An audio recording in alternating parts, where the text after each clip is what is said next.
तरफ से आप तमाम लोगों को मैं वेलकम करती हूँ। आज बेसिकली हम लोग जिस चीज के ऊपर बात करने जा रहे हैं वो हमारा इस्लामिक स्टडीज का है। और आप लोग जो है, मैं कुछ इतनी ज्यादा हम लंबी चौड़ी कोई क्लास नहीं करेंगे, बस कुछ बेसिक्स के ऊपर बात करेंगे। 15 to 20 मिनट्स हम अपने फंडामेंटल्स को डिस्कस करेंगे कि इस्लामिक स्टडीज के हवाले से कौन कौन से मसाइल होते हैं, कौन कौन सी क्यूरीज होती हैं। एंड देन जो हमारी रेगुलर क्लासेस हैं उनके अंदर आपको तमाम चीजें जो है वो जो उनको हम फोकस कर रहे होंगे। सबसे पहले मैं थोड़ा सा आप लोगों को बता दूं कि जो हमारा एक प्रोजेक्ट है जिसको आप सीएस के अंदर या सीएसएस एस्पायरेंट स्कूल में, तो we are based on totality approach. जो अप्रोच ये कहती है कि एक स्टूडेंट को आपने इतना तैयार करना है कि अल्टीमेटली वो किसी भी हवाले से किसी भी क्वेश्चन को किसी भी एंगल से अटेम्प्ट करने के काबिल हो जाए। तो इस्लामिक स्टडीज के अगर पॉइंट ऑफ व्यू से मैं अपना एक ये टोटलिटी अप्रोच को आप लोगों को बताऊं, तो कुछ सवाल जो कि स्टूडेंट्स के माइंड में होते हैं कि इस्लामियात उर्दू में ऑप्ट करनी है, इंग्लिश में ऑप्ट करनी है, किताब कौन सी पढ़नी है, क्वेश्चन कैसे अटेम्प्ट करना है, आयात अहदीस कितनी लिखनी है। तो keeping in view all these things हम लोग सबसे पहले, मैं पहली क्लास में यही चीज डिस्कस करती हूँ ताकि आपका पॉइंट जो आपके ज़हन में सवाल है वो क्लियर हो, ताकि आप आगे बढ़ सके। तो पहला यानी कि इस्लामियात उर्दू में ऑप्ट करें या अंग्रेजी में ऑप्ट करें, तो उसका मैं सिंपल जवाब अगर वन लाइन में दूं तो मैं कहती हूँ कि इस्लामियात इंग्लिश में ऑप्ट करना बेहतर होता है एज कम्पेयर टू उर्दू। अब there are number of reasons. सबसे पहले अगर आप देखें इंग्लिश के बाद जिस सब्जेक्ट में सबसे ज्यादा फेलियर रेशो आती है वो आपका इस्लामिक स्टडीज का सब्जेक्ट है। वो आपका करंट डायनामिक्स से पूछा जाता है, चीजों को आपके हालात हाजरा से रिलेट किया जाता है, तो इंग्लिश में आप उसे बेहतर तरीके से कर सकते हैं एज कम्पेयर टू उर्दू। दूसरी चीज ये है कि ये आपका 6th पेपर होता है और पहले 5 पेपर जब आपने इंग्लिश में दिए होते हैं, तो अल्टीमेटली इसको अगर आप उर्दू में लिखने की कोशिश भी करते हैं तो आपकी राइटिंग स्पीड कम हो जाती है। एग्जामिनर आपसे ये एक्सपेक्ट कर रहा होता है कि आप इस किस्म की चीजें वहां पे जो है वो लिखें और इतनी डिटेलिंग के साथ चीजों को प्रेजेंट करें कि वो आपको फिर आपके उर्दू के पर्चे में से खुरेज के निकालता है। तो इसलिए मैं नॉर्मली बच्चों को ये कहती हूँ कि इंग्लिश में इस्लामिक स्टडीज ऑप्ट करना उर्दू के मुकाबले में बेहतर है। लेकिन इसका ये मतलब नहीं है कि अगर आप उर्दू में इस्लामियात लेंगे तो आप पास नहीं होंगे। उसमें फिर ये होता है कि मेरी क्लास के अंदर मैं बच्चों को, वो लोग कि जिन्होंने उर्दू में पढ़ा होता है, जिनका बैकग्राउंड होता है, जो उर्दू में इस्लामियात रखने के ऊपर बजिद होते हैं, तो फिर हम ये करते हैं कि मैं अपनी पहली क्लास में उनको ये कहती हूँ कि आपने ये होम टास्क करके लाना है जिसमें आपने उर्दू के अंदर एक शीट लिखनी है, 2 to 3 sides of the paper आपने लिखना है, और फिर मैं उसको इवेलुएट करती हूँ जिससे मुझे ये अंदाजा होता है कि ठीक है अभी आप लोग क्या कर सकते हैं कि आप इस काबिल हैं कि आप इसको अच्छे तरीके से लेके चल सकते हैं, या फिर आप जो है इसको अगर उर्दू में ऑप्ट करें तो उर्दू में आप इसके साथ जस्टिफिकेशन कर सकते हैं। ठीक है, तो ये जो चीज है इसको यहाँ पे मैं अपने माइंड में मैं बेसिकली रखती हूँ। उसके बाद दूसरी चीज कि आयात अहदीस रेफरेंसेस वगैरह, तो प्राइमरीली आपको पता है आपका 100 नंबर का पर्चा होता है जिसमें आपके 20 नंबर के एमसीक्यूज होते हैं, और उसके बाद आपके 4 क्वेश्चंस आपने करने होते हैं और हर एक क्वेश्चन 20 मार्क्स का होता है। उसमें मैं बच्चों को ये कहती हूँ कि एक 20 नंबर के सवाल के अंदर आपको 2 आयात, 2 अहदीस और 2 रेफरेंसेस काफी होते हैं। अब उसका आसान हल हम ये करते हैं कि बेसिकली मैं एक पीडीएफ प्रोवाइड करती हूँ बच्चों को जिसके अंदर उन्होंने डेली बेसिस के ऊपर 2 से 3 आयात अहदीस वो याद कर लेते हैं, उसकी हम क्लास में प्रैक्टिस कर लेते हैं, तो उनको ये मुश्किल नहीं लगता कि हमने इस चीज को कैसे करना है। सो ये एक आसानी हो जाती है इस चीज के अंदर। तो बेसिकली इस चीज का मकसद ये है कि आपको फैसिलिटेट किया जाए। अब आयात और अहदीस तो बहुत सारे बच्चे समझ लेते हैं, लेकिन जब रेफरेंसेस की बात आती है तो वो बहुत सारे स्टूडेंट्स को नहीं पता होता कि what is meant by reference. तो उसका आसान मैं हाल ये बताती हूँ कि फॉर एग्जांपल आप में से कोई बच्चा किसी यूनिवर्सिटी का स्टूडेंट है, तो मैं उसको कहूँ कि उस यूनिवर्सिटी के मुझे फलां प्रोफेसर का बताओ, आप बताएंगे, आप उस एरिया से बिलोंग करते हैं तो आप उस एरिया के बारे में मुझे बताएंगे, तो मुझे यकीन हो जाएगा कि ओके आप वहां से बिलोंग करते हैं। अब आपको बहुत सारे लोग मशवरा देते हैं कि एग्जामिनर को ये फील कराएं कि आप उसके सब्जेक्ट के बंदे हैं। अब आपने कैसे फील कराना है, अगली बात ये अहम होती है, यानी कि आप पेपर पे लिख के नहीं आ जाते कि मैंने इस्लामियात में एमए किया हुआ है या मैंने इस्लामियात पढ़ी हुई है। बेसिकली आप अपने पेपर में जो रेफरेंसेस कोट करते हैं जिसमें आप उन लोगों का जिक्र करते हैं कि जिन्होंने काम किया है, जो अथॉरिटी है, जैसे कि इस्लामिक फेमिनिज्म के ऊपर आमना वदूद का काम है, इस्लामिक सिविलाइजेशन और कल्चर, जब हम तहजीब की बात करते हैं तो वहां पे हमारे पास अबू अला मौदूदी साहब की बातें हमें आती हैं, या विल ड्यूरेंट की हम बात करते हैं, दीन और मजहब के फर्क में हम इसरार अहमद की बात करते हैं। तो ये आपका एक पैटर्न सेट कर देता है, ये चीज आपके सामने डायनामिक्स बता देती है कि आपने चीजों को करना किस तरीके से। उसके बाद आइडियल लेंथ में क्वेश्चन की ये रिकमेंड करती हूँ कि 6 साइड्स टू 8 साइड्स, यानी कि आपके 1 लीफ ऑफ द पेज, ये एक पेज और इसकी ये 2 साइड्स हैं, आप 6 से 7 साइड्स अगर लिखते हैं तो ये एक सेफ चॉइस होती है। आपने एक आउटलाइन बनानी है, मैं क्लास में उसकी प्रैक्टिस करवाती होती हूँ, फिर आपने क्वेश्चन लिखना है और उसको आपने लेकर चलना है। किताब के हवाले से बेसिकली मैं ये कहती हूँ कि रिकमेंडेड किताब बहुत सारे बच्चे सिर्फ इस डर से नहीं पढ़ते कि उनको ये लगता है कि भाई मेरे पास सामने 10 से 12 किताबें, मैं कैसे पढूं। और बेशक ये फियर जो है ये जेन्युइन है। मैं अगर खुद को एज एन एस्पायरेंट 2018 2019 में देखूं तो मैं ये कहूंगी कि हाँ मुझे भी यही फियर था। लेकिन आप लोगों को मैं बताऊं कि रिकमेंडेड किताब पढ़ना आपकी जो किताबें बिक रही होती हैं उनसे पढ़ना ज्यादा आसान होता है। क्यों? क्योंकि बेसिकली आपने वो 12 से 13 किताबें नहीं पढ़नी होती, बल्कि आपने उन 12 से 13 किताबों में से तकरीबन 12 से 13 चैप्टर्स पढ़ने होते हैं। अब उन चैप्टर्स को जब आपने पढ़ना होता है तो वो आपके लिए कोई प्रॉब्लमैटिक चीज नहीं होती। बस आपको पता हो कि मुझे इस किताब का ये चैप्टर पढ़ना है, तो अल्टीमेटली हर किताब में से जब आप 5 से 6 सफ़े पढ़ते हैं तो एट द एंड आपके पास 250 से 300 सफ़ों की अपनी एक रिकमेंडेड किताब बन जाती है। तो मैं क्या करती हूँ कि बच्चों को ये कहती हूँ कि पीडीएफ के अंदर आप बुक जब डाउनलोड कर लें, जो अवेलेबल है, ये मैं खुद ग्रुप में शेयर करवा देती हूँ। उसमें से जो पार्ट आपने पढ़ना है उसको हम एक्सट्रैक्ट करके वर्ड की फाइल में अपनी एक रिकमेंडेड किताब बना सकते हैं। उसके अलावा कोई किताबें में normally I am not that type of teacher कि जो किताबों की एक फहरिस्त दे दे कि ये पढ़ लो ये पढ़ लो ये पढ़ लो। मैं आप लोगों के साथ अपनी स्लाइड्स शेयर करती होती हूँ। अपनी जो मेरी बुक्स हैं, बुक मतलब जो मेरे पास अवेलेबल होती हैं, उनको मैं आपके साथ पीडीएफ में शेयर करके बता देती हूँ कि इसका चैप्टर नंबर फलां आपने पढ़ना है, इसमें आपकी ये काम की चीज है, इसमें आपकी ये काम की चीज है। अब जो मेरा वे ऑफ टीचिंग या मेरा इस्लामिक स्टडीज को लेके चलने का स्टाइल होता है, तो बेसिकली इस्लामिक स्टडीज के जो 7 सेक्शंस हैं जो कि सीएसएस के हैं, उनको मैंने इस तरीके से मैं मोल्ड करती हूँ कि जिसके अंदर प्राइमरीली पंजाब का पीएमएस हो, बलूचिस्तान का पीसीएस हो, सिंध का एसपीएससी हो, जीबी का जीबीसीसी हो, या फिर आपका जो केपी है केपी का पीएमएस हो। तो इन तमाम के तमाम एग्जाम्स के इस्लामिक स्टडीज के जो कोर टॉपिक्स हैं उनको कंबाइन करके मैं उनका एक इस किस्म का एनालिसिस बताती हूँ कि स्टूडेंट को अगर वो इस्लामिक स्टडीज की तैयारी कर रहा है, तो चाहे वो प्रोविंशियल एग्जाम की कर रहे हैं, चाहे वो आपके फेडरल एग्जाम की कर रहे हैं, वो उन दोनों के अंदर बैठने के एलिजिबल हो।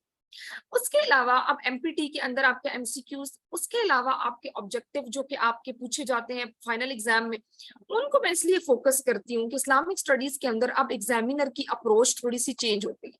सब्जेक्टिव के अंदर उसने एक क्राइटेरिया सेट किया हुआ है कि ये सवाल ये सवाल ये सवाल, लेकिन ऑब्जेक्टिव के अंदर वो आपसे थोड़ी सी डिटेलिंग मांगता है। उसका बेहतरीन हाल मैं ये करती हूँ कि फॉर एग्जांपल सेक्शन नंबर 1 अगर मैं पढ़ा रही हूँ, उसमें मैंने आपको अकायद पढ़ाए हैं, तौहीद, रिसालत, आखरत वगैरह। तो उसमें अब क्या है जी, हमने इबादात पढ़ाई है, तो उसमें से मैं 1 पेजर्स बच्चों को बना देती हूँ। फॉर एग्जांपल मैंने आज आपको इबादात पढ़ानी है, तो आपको होमवर्क ये होगा जी कि आपने क्या करना है कि आपने एक पेज के ऊपर लिखना है कि ये इबादत है, और उसके आगे आपने कब फर्ज हुई है, फॉर एग्जाम्पल ज़कात है तो उसके मसारफ कौन कौन से हैं, उसका नसाब क्या है, हज है तो उसके अरकान कौन कौन से हैं। ये अब वो चीजें हैं कि जो आपसे एमसीक्यूज में पूछी जा सकती हैं। इसी तरह जब हम दूसरे सेक्शन में नबी करीम सल्लल्लाहु अलैहि वसल्लम के हयात के ऊपर बात करते हैं, तो उसमें यह है कि आप नबी करीम सल्लल्लाहु अलैहि वसल्लम की मक्की मदनी जिंदगी, आपके अज़वाज मुतहरात, आपकी औलाद, आपके असहाब, आपके गज़वात, अब ये वो कैटेगराइजेशन बता रही हूँ कि जो हम इन क्लास काम करते हैं, जिससे आपका एमसीक्यूज बैंक प्रिपेयर हो जाता है। क्योंकि बुनियादी तौर पे एमसीक्यूज बड़े इंपॉर्टेंट है। आपके एमपीटी को भी हमने निकालना है, और अल्टीमेटली फिर आगे चल के हम लोगों ने आपके फाइनल एग्जाम के अंदर भी एक अच्छा स्कोर आपको अचीव करवाना है। सो फॉर दैट सेक हमें इस सारे के सारे प्रोसेस को जो है क्या करना होता है, प्रॉम्प्ट करना होता है, चीजों को हमें बेहतर करना होता है। तो ये जो कुछ एक मामलात हैं, कुछ चीजें हैं, इनको हमें फोकस करने की जरूरत है। खैर अच्छा जी, आपने जो सवाल पूछा ये सबसे पहले मैंने एड्रेस किया, क्योंकि मुझे पता है कि एस्पायरेंट्स का ये एक रिपीटेड क्वेश्चन होता है कि जी हमने उर्दू या इंग्लिश में इस्लामियात ऑप्ट करनी चाहिए। तो इसके अंदर मैं नॉर्मली जो है वो आंसर ये करती हूँ या मैं बताती ये हूँ बच्चों को कि जी आप लोगों ने ये करना है कि इस्लामिक स्टडीज को इंग्लिश में ऑप्ट करना बेहतर है एज कम्पेयर टू उर्दू, क्योंकि जब आप इस्लामिक स्टडीज को इंग्लिश में ऑप्ट करते हैं तो इसमें आप एक अच्छा स्कोर हासिल कर सकते हैं। इसके अंदर फंडामेंटली जो एक दूसरी चीज ये होती है कि आप इसके अंदर आपकी राइटिंग जो है वो स्पीड अच्छी होती है, आप छठा पेपर कर रहे होते हैं। सबसे इंपॉर्टेंट अगर हम देखें तो आपका, अगर हम एक ट्रेंड एनालिसिस करें तो अंग्रेजी में इस्लामियात ऑप्ट करने की पासिंग रेशियो ज्यादा है एज कम्पेयर टू उर्दू।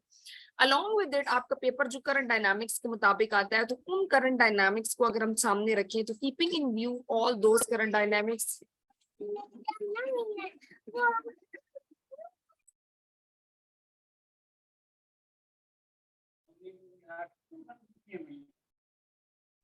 तो ये जो करंट डायनामिक्स हैं इनको अंग्रेजी में रिलेट करना बेहतर होता है एज कम्पेयर टू उर्दू। इसलिए मैं यहाँ पे ये कहती होती हूँ कि इंग्लिश में इस्लामियात ऑप्ट करना है, बट इफ कोई बंदा ये बस जिद है कि मैंने उर्दू में ऑप्ट करना है, तो उसमें मैं आपको ये कहती हूँ कि आप मुझे लिख के एक 1 पेजर देते हैं क्लास में, क्योंकि आपका व्हाट्सएप ग्रुप जब मेरे साथ बनता है तो उस व्हाट्सएप ग्रुप के अंदर आप मेरे साथ कोऑर्डिनेट कर रहे होते हैं, आप मेरे साथ एसोसिएट कर रहे होते हैं, तो वहां पे फिर हमारी जब बातचीत हो जाती है, वहां पे जब हमारी डिस्कशन होती है, वहां पे जब हम चीजों को देखते हैं, तो उसमें सारे के सारे जो की एलिमेंट्स हैं वो आपके साथ डिस्कस हो जाते हैं। उसमें फिर मैं आप लोगों को बता देती हूँ कि जी आपने क्या करना है, कि जी किस चीज को कैसे करना है, क्योंकि वहां पे व्हाट्सएप ग्रुप में मेरी कोशिश होती है कि हम लोग जितना जल्दी आप मतलब आपका क्वेश्चन हो उसको उतना जल्दी रिस्पॉन्ड वहां पे भी किया जाए, क्योंकि बेसिकली वर्चुअल क्लास को हम जितना फिजिकल बना सकते हैं, जिसमें क्या आप देख सकते हैं कि I am physically present in the class, along with it आपको हैंड आउट्स मटीरियल्स, आप सिद्रा इज इन क्लास, हमारी एडमिन जी बहुत ज्यादा एक्टिव है आपको। एंड मैं आपको बताऊं कि हमारा तो ये है कि फॉर एग्जांपल अभी जब रजिस्टर्ड क्लास होती है, अभी तो आपको लग रहा है कि चलिए जो ओरिएंटेशन क्लास है तो आपको सीएसएस एडमिन का जो एक लोगो नजर आ रहा है, हमारी जब एक परमानेंट क्लासेस भी शुरू हो जाती है तो she remain in class, basically आपकी अटेंडेंस मार्क करने के लिए, क्योंकि हम बुनियादी तौर पे when we started this thing या ये इनिशिएटिव जब शुरू किया गया, तो इसका मकसद ये था कि मार्केट के अंदर we are not for the business, basically we are for the sake of service delivery. तो ये जो मोटो है कि we are for the sake of service delivery, उसमें ये है कि हर एक बंदा जिसकी एक स्पेसिफिक सब्जेक्ट कमांड हो, जो आप उस सब्जेक्ट के ऊपर मिसाल के तौर पे उसकी निटी ग्रिटीज जानता हो, उसके अंदर एक एक्सपीरियंस रखता हो, एक प्रोसेस ऑफ एग्जामिनेशन से गुजरा हुआ हो, तो इसलिए स्टूडेंट जो कि एक फी पे कर रहा है। और सेकंड एक और चीज थी कि हमें एक स्टूडेंट को पैकेज प्रोवाइड करना है, ये नहीं है कि सीएसएस की जो तैयारी कर रहा है उसको फिर हम कहें कि पीएमएस के लिए तुम कहीं और एनरोल हो जाओ, जो पीएमएस के लिए कर रहा है उसको हम सीएसएस के लिए हमें बेसिकली उसको एक पैकेज प्रोवाइड करना है, ताकि जब वो हमारे पास आए तो अल्टीमेटली उसको किसी और चीज की जरूरत ना हो। आप हमारी वीकली डिबेट्स देख सकते हैं, आपके आर्ग्यूमेंट बिल्डिंग के लिए जो के अरेंज की जाती हैं, आपकी फंडामेंटल इंग्लिश का कोर्स हो, आपके एसेस का स्ट्रक्चर हो, आपकी प्रेसिस की प्रैक्टिस हो, अलॉन्ग विद इट आपके गेस्ट स्पीकर्स जो हैं वो अरेंज करने हो, आपको daily day of the word provide करना हो in order to make sure कि आप अपनी वकाब को किस तरह बिल्ड कर सकते हैं, अलॉन्ग विद इट उसमें आपके जितने भी आपके वो जो इन्फोटॉनिक्स हैं उनको यूज करना। तो basically this is the reason कि सीएसएस एस्पायरेंट स्कूल जो है वो बाकियों से डिफरेंट स्टैंड आउट करता है। और हमारा मेन काम ही ये है, अब जिस तरह इस्लामिक स्टडीज के अंदर I usually take the responsibility, अब मेरा क्या होता है 1.5 घंटे की हमारी क्लास के अंदर I use to take class 1 hour and 10 minutes followed by the 20 minute writing practice, in class writing practice, जिस तरह आप क्लासरूम में स्कूल में काम करते हैं। एंड देन अगर मेरी 7 से या फॉर एग्जाम्पल मेरी 6 से 7:30 क्लास है, तो 7:30 बजे ग्रुप के अंदर I ask each and everyone कि कहाँ है आप लोगों का काम, मुझे अभी तक रिसीव क्यों नहीं हुआ। देन नेक्स्ट क्लास के अंदर हम उसको पहले डिस्कस करेंगे, देन हम आगे मूव करेंगे। आप लोग अगर you can check the reviews के प्रीवियसली जो स्टूडेंट्स जो कि आउटलाइन पहले दिन कहते थे होती क्या है, at the end of the class जब उनका एक कोर्स कंप्लीट हुआ तो they were able to make outline on each and every topic, वो इतने कॉन्फिडेंट थे। और हमारे पीएमएस के स्टूडेंट्स की अगर आप रिव्यू देखें तो वी आर होपफुल कि भाई वो उनके अच्छे एग्जाम जो है रिजल्ट आए। I believe in one thing कि राइटिंग प्रैक्टिस इज द की।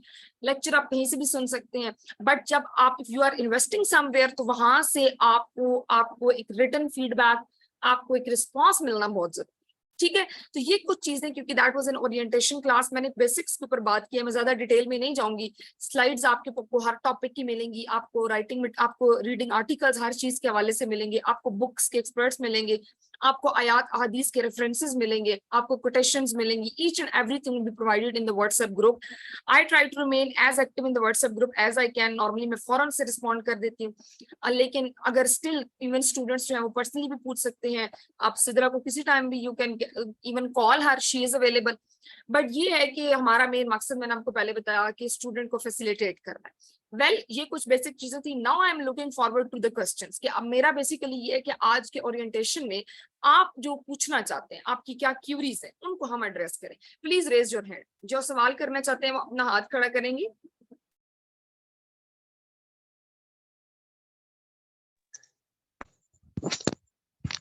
मैम अस्सलाम वालेकुम। जी वालेकुम अस्सलाम।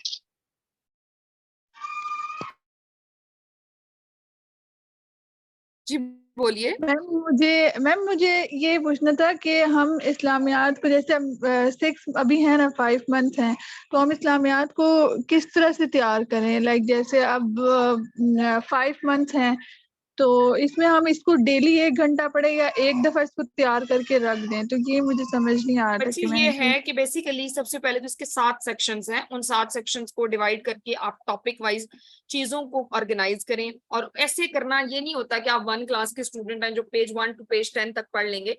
पास्ट पेपर के क्वेश्चंस और आपकी जो बुनियादी तौर पे जितनी भी पास्ट पेपर के क्वेश्चन के साथ साथ अल्टीमेटली आपकी जो नेक्स्ट चीज है वो ये है कि आपके जो सिलेबस है या जो आपकी एफपीएससी का एक स्टाइल ऑफ आस्किंग है उसको देखते हुए आपने पहले उन की टॉपिक्स को, हॉट टॉपिक्स को कर लेना है। फिर लेटर ऑन जो भी डेवलपमेंट होती रहती है, इवन इस्लामिक स्टडीज में बच्चों को कहती हूँ कि जुम्मे वाले दिन आप जो अखबार आता है उसको जरूर पढ़े, उसमें आपके लिए कोई ना कोई एडिटोरियल या आर्टिकल होता है, इसको देखना है आपने। एंड देन अल्टीमेटली उसको आपने सामने रखते हुए, उसको आपने फोकस करते हुए आपने क्या करना है, चीजों को आगे लेकर चलना। ठीक है, तो ये हमारे पास जो चीज है ये बड़ी इंपॉर्टेंट है कि आपने ऐसे नहीं है कि बिल्कुल रख के भूल जाना है। पहले एक दफा ये करें कि एक चीज आपने कर ली है, फिर ये है कि वीकेंड के ऊपर आप उसके लिए 2 से 3 घंटे निकाल लें। यानी कि अब आपका इसका और इसका फिर ये हमारे पास तो ये होता है कि जब हमारे सब्जेक्ट्स कंप्लीट हो जाते हैं तो फिर हम उनके मॉक्स टेस्ट की सूरत में वो अरेंज करते रहते हैं ताकि स्टूडेंट जो है उस सब्जेक्ट के साथ इन टच रहे। ठीक हो गया? जैसे मैम हमने डॉन का कोई आर्टिकल पढ़ा है, अगर वो इससे लिंक करे तो हम कोट कर सकते? जी, आपने कोट करना है। हम मैं बेसिकली शेयर भी कर देती होती हूँ जुम्मे को, जो आपका डॉन का वो पैड ओपिनियन एडिटोरियल पेज आता है 6 नंबर पेज, उसको जो टॉप्स वाली साइड पे राइट टॉप पे जो आपका एडिटोरियल आया हुआ होता है बुनियादी तौर पे, वो आपका इसी के साथ इस्लामिक स्टडीज के सब्जेक्ट डायनामिक्स के साथ ही डील कर रहा होता है। ठीक है जी। अच्छा बच्चों, good news for you all के जो सरफ्ताब हैं उनके साथ आपका 9 बजे करंट अफेयर का सेक्शन भी है। सरफ्ताब की अगर मैं आप लोगों को बताऊं तो उनकी जो एक्सपर्टीज है, basically he is essay expert, उनका हिस्ट्री के ऊपर एक बहुत अच्छी ग्रिप है, इंटरनेशनल रिलेशन के ऊपर मुख्तलिफ डायनामिक्स को वो देखते हैं। तो इसलिए वो आप लोगों के लिए एक ट्रेजर है, आपने उसको मिस नहीं करना। आप लाजमी 9 बजे वो लीजिएगा और आपको बहुत कुछ सीखने को मिलेगा।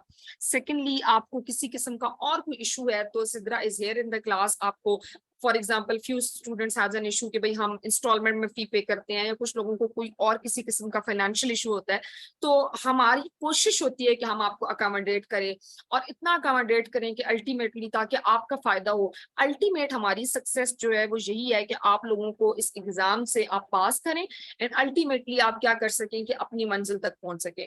ठीक है, तो इसीलिए अगर आप देखें तो मार्केट के मुकाबले में आपको एक डिस्काउंटेड भी चीजें हम प्रोवाइड करते हैं और एक बड़े ही आप ये कहिए कि इकोनॉमिकल पैकेज के अंदर आपको मैक्सिमम बेनिफिट प्रोवाइड किया जाता है।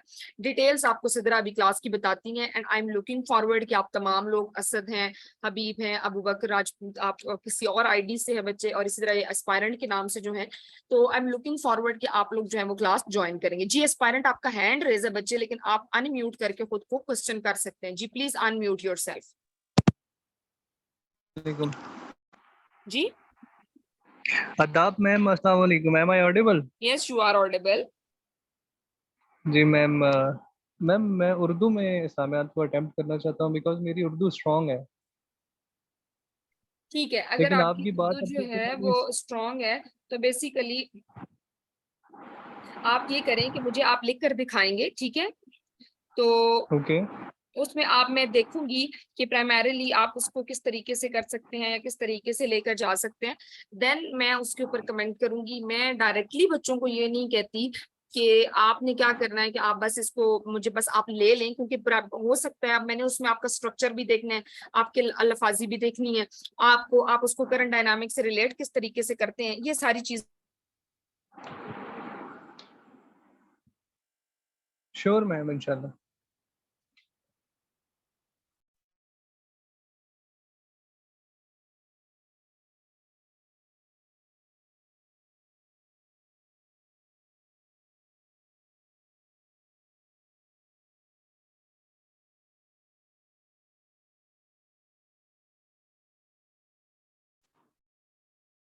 जी बच्चों, तो सॉरी वो मेरी आवाज से तभी, तो मैं आप मुझे लिख कर देंगे, देन मैं उसको देखूंगी और फिर हम चलेंगे।